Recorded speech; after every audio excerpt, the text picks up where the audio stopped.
here? What we're seeing here is that the film grain holds up the way that it should. In the pixel distortion test, it appears to me and to the computer that this object was photographed in the same original piece of film at the same time that the background was photographed. In other words, no overlay. I would say these pictures are genuine. Extrapolating from Meier's accounts, Dilatoso programs the computer to duplicate the lights Meier observed on the craft. At the moment, he has no explanation for their apparent rotation. Mary, any calls? Yes, Steve called. He's at home, and you're to call CRQ. CRQ. Okay. Call Steve. Tell him I'll get back to him in about an hour. I'll take care of this now. Okay.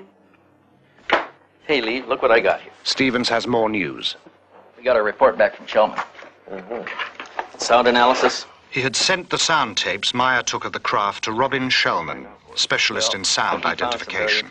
He found some things we didn't hear on there. Such as? Well, he picked up, besides the basic sound, he picked up a small dog barking. Of course, we could hear him. He picked up a European police siren. We never heard that. He picked up a crow cawing. Wait a minute. How in the hell does he pick all this stuff up?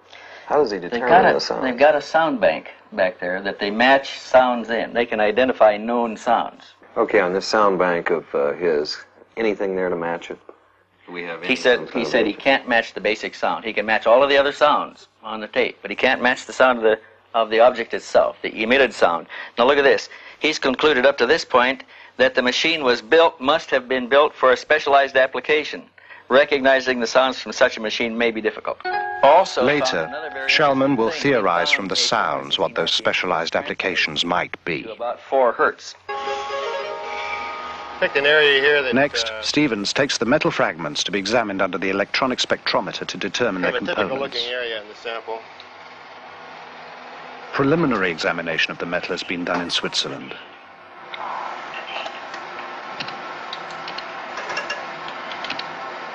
And we've got the little marker bars here that we can line up on each peak as they come up. This one indicates we have silver there. Over here, let's see. We've got some copper, small amount of copper. It looks like about all that's in here at the moment. The big band here is silver, though. The big one is silver. Later analysis of other fragments also reveals small amounts of thulium, a rare earth element that is difficult and costly to extract here. This is one of the...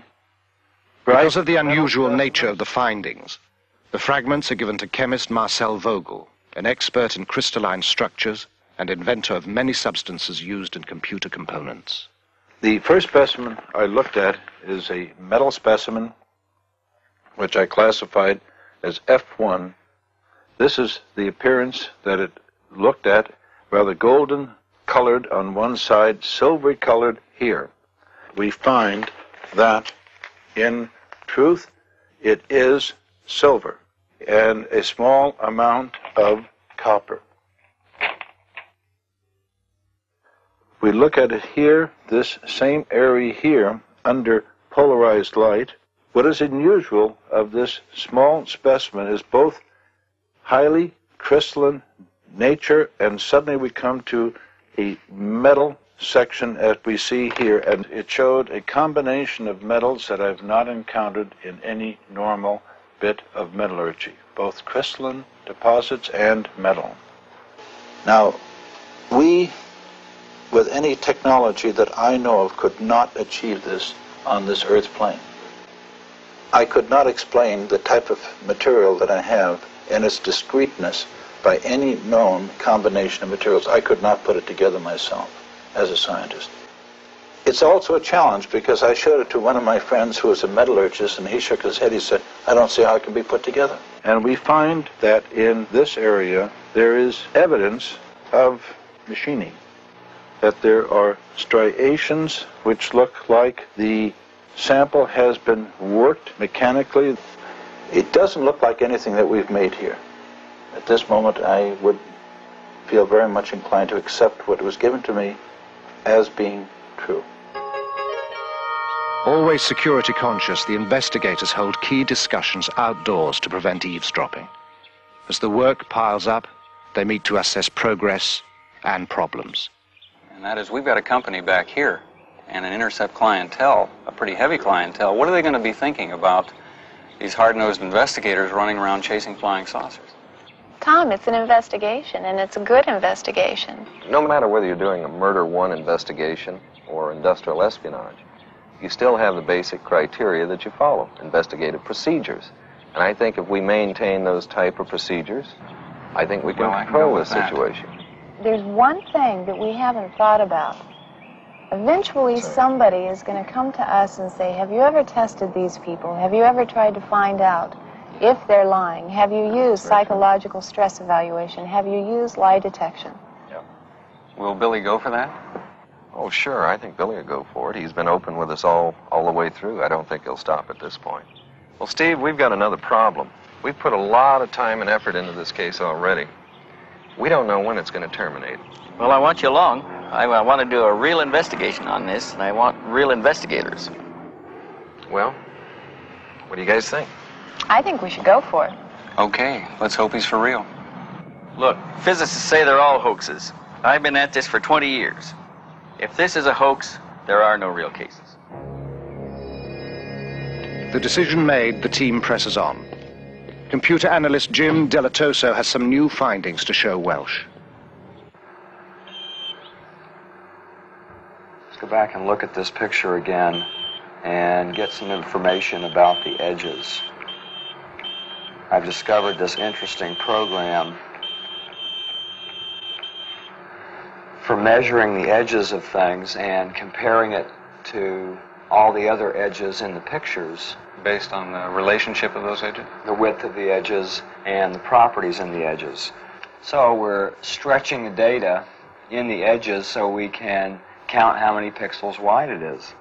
And it's very interesting what happens when you stretch them out, because it becomes very clear. Pixels, these little squares, like building blocks, and pretty easy to count. 6, 7.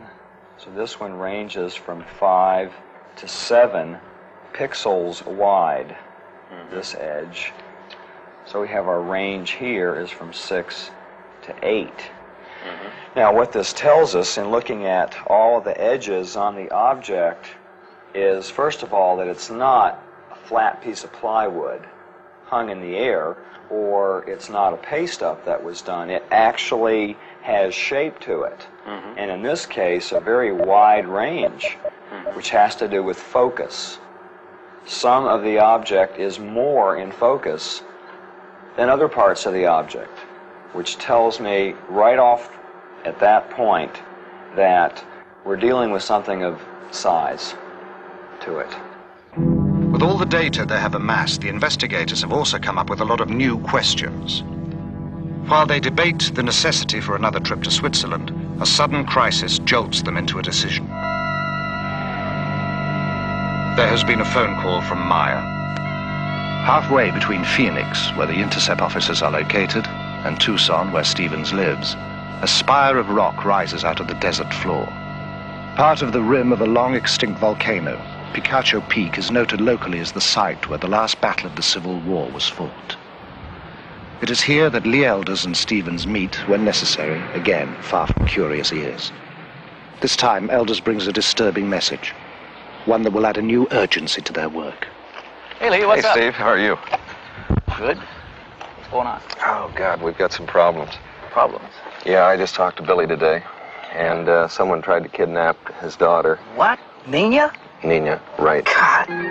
Billy got there in time. It was two men. They were in a car. They used a knife. They tried to force her into the car. What about Nina? She all right? She's fine. No problems. He fired at one of them, and they escaped.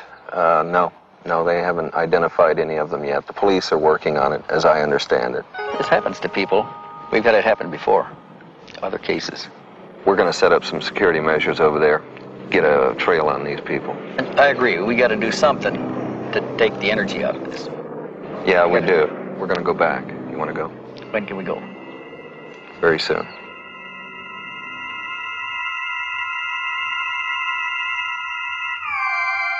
Hey, amigo, any phantoms up there? No,